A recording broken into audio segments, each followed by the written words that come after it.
Like parang naging mafia po ang gobyerno natin Mafia po ang gobyerno natin nung nakarang administrasyon. And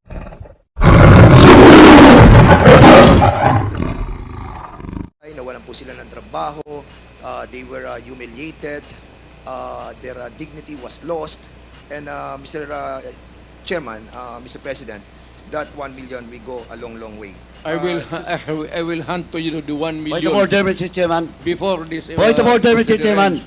What is the rule that was violated? What is the point of order of Congressman Paduano? The former president is speaking without the recognition of the chairman.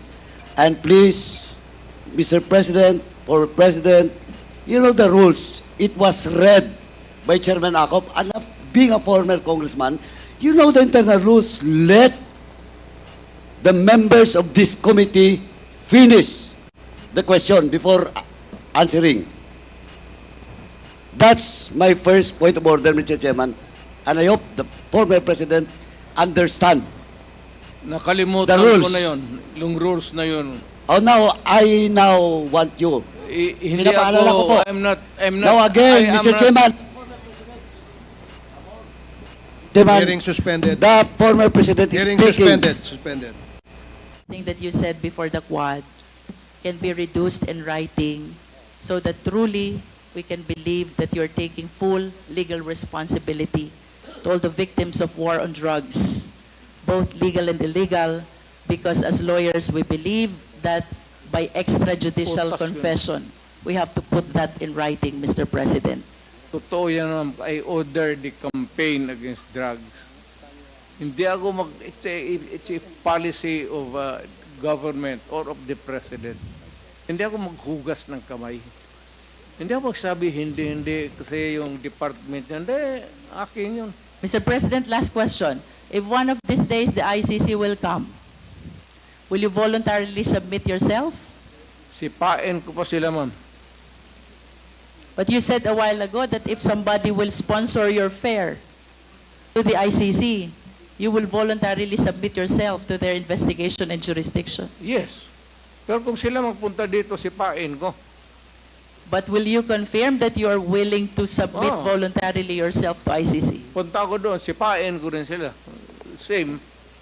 I have nothing further, Mr. Chair. Thank you, Mr. President. Thank you, Congresswoman Luistro. The next to interpolate. Yes, Mr. Attorney Chair, Bell. with all due respect, Mr. Chair, the Sunday bombing of Davao City is known to me personally because at that time I was the chairman of the Human Rights Committee of the Point of order, Mr. Chair. What is the point of order, Congressman Acop? We do not know the personality of Attorney Bello, and he has not been invited as a resource person, and therefore has no right to speak before this committee. I agree, Your Honor. Mr. Chair. I have no contradiction to the manifestation of the Honorable Chair, Congressman Acop. But I just want to inform this body of what the Easter bombing is all about. Because the Honorable Congressman Luistro mentioned about it.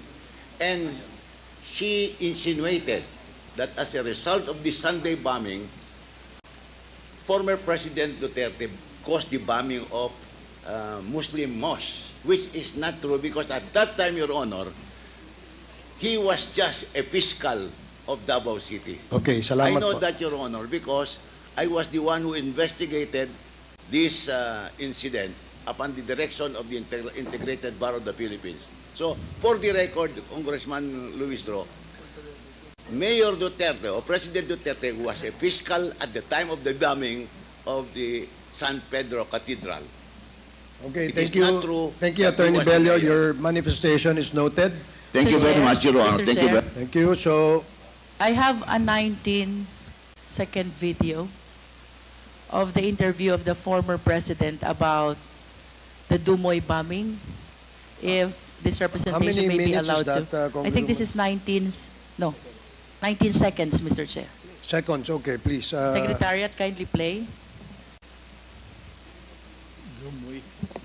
Before that, we'd like to acknowledge the presence of Vice President Sara Duterte.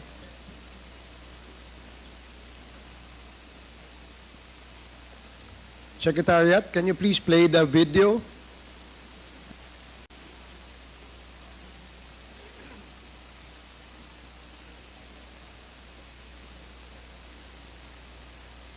May I also remind our lawyer friends of the former president to please... I did it because I had to do it for my country. Hindi nila na ginawa mo. Kaya yung sa bumoy, inubos ko talaga. Sir President, Mr. Chair. I did it because I had to do it for my country. That's it? I reiterate this statement.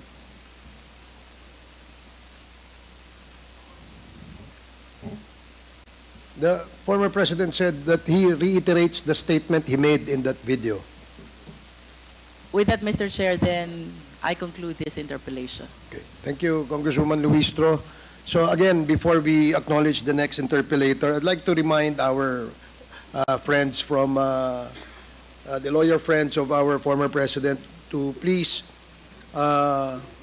it is not allowed under our rules that you can make manifestations. But we do appreciate the information that you shared, and we will take note of that information.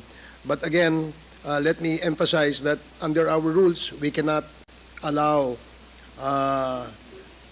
the lawyers of our guests or our resource person to speak and address the committee. So I hope that is clear to our lawyer friends. And with that, we will now acknowledge the next interpellator. The next interpellate is Congressman Rog Gutierrez. You have 10 minutes.